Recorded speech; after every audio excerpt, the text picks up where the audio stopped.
good morning, good afternoon, and good evening, ladies and gentlemen. True Individual 90 here, and we are back for the first time in about a year on YouTube. You're probably wondering where I was. I've just been streaming on Twitch. That's really it, and I kind of lost my motivation to make videos on YouTube. But that is no longer the case, as we are back with another ROMhack review. What does the Streets of Rage franchise mean to me? Well... let me talk to you!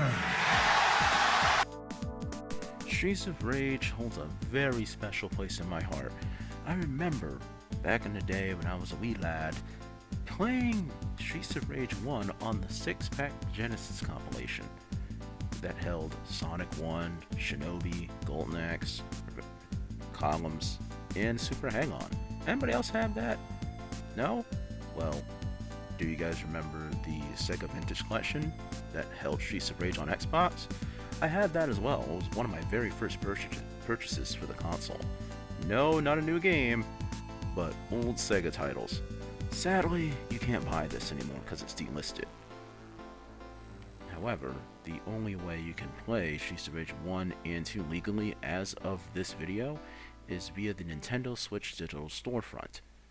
However, Sega has yet to announce any new re-releases of the Streets of Rage trilogy or any of the Sega games they since delisted. Well, thank goodness for emulation, because we're gonna play the 1991 classic with a fresh new coat of paint called Streets of Rage Plus by BillyTimeGames. Let's get into the action. Streets of Rage Plus is a combination of previous hacks, which include a variety of new features for the game, including being able to save your high scores, more alternate colors amongst the three heroes, being able to access the bad ending even in single player play, 6 button controls, and a difficulty randomizer. These changes really refresh the game, as Streets of Rage 2 is usually the one out of the original trilogy that gets the most love when it comes to the ROM hacking community. Now, the two features I definitely want to talk about here are 6 button controls as well as the difficulty randomizer. Now, what are the benefits of 6 button controls in Streets of Rage Plus? Well, number one, there's a designated back attack button, and that is the button Z.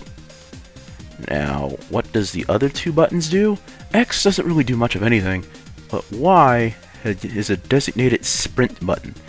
Well, not really a sprint, but more of like a power walk that makes your character move faster. Definitely helps against the much more squirrelier enemies of the game.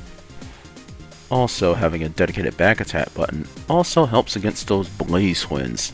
Yeah, those same Blaze Twins that, I don't know, ruin every single playthrough that you have because they're just too hard. Well, a simple tap of the Z button and some good timing, these girls are an absolute joke. Difficulty randomizer not just randomizes the difficulty of the level, but the difficulty of every single enemy that you fight. So you might get some rather squishy goons on a very hard boss, or hard goons and a squishier boss. You don't know what you're gonna get. It's like a box of chocolates, as Forrest Gump used to say. Since the goons in the game do not have life bars, you can tell how weak or strong they are just by their movement alone. If they move too fast, you're going to be in for a rough ride. If they move at a rather normal pace, it's going to be a smooth ride.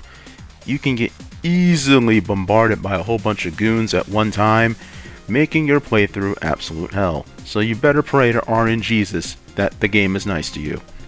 Now, as for the bosses, there's a better indicator on how strong they're going to be simply by how many life bars they have, or just by how hard they hit you.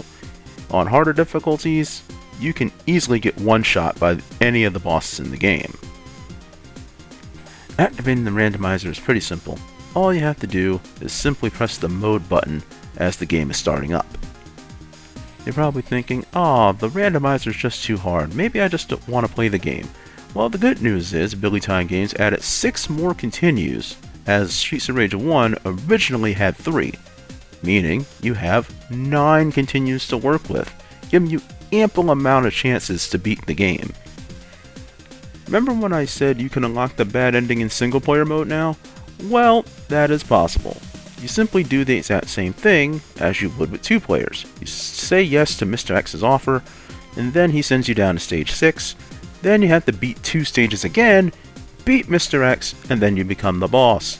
But why would you want to do that other than for completionist's sake, you dirty traitor? Yeah, I'm judging you. Overall, Streets of Rage Plus is a huge improvement to the original game, adding more replayability and mobility to the game. However, there are some flaws that the game has. Number 1, alternate colors do not work in 2-player play. I wouldn't really call it a flaw, but it's more of like an inconvenience.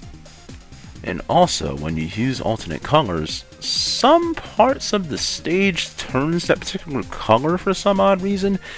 It's not really a flaw, but more of like a weird oddity that goes with the alternate colors. I'm not sure if it's a glitch or whatever the case may be, but if you played Streets of Rage as long as I have, you notice it. I have to say that Streets of Rage Plus may be the best way to play Streets of Rage 1 on the internet right now. And if you're feeling awfully curious about the other 2 games, yes, BillyTimeGames made a difficulty randomizer for Streets of Rage 2 as well as 3. And both of them, safe to say, are awesome. Overall, I give Streets of Rage Plus a 10 out of 10.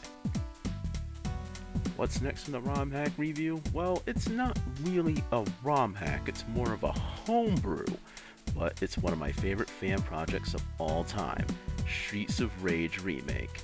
We also have Sonic Classic Heroes in the pipeline as well. Make sure you guys tune in. Thanks for watching.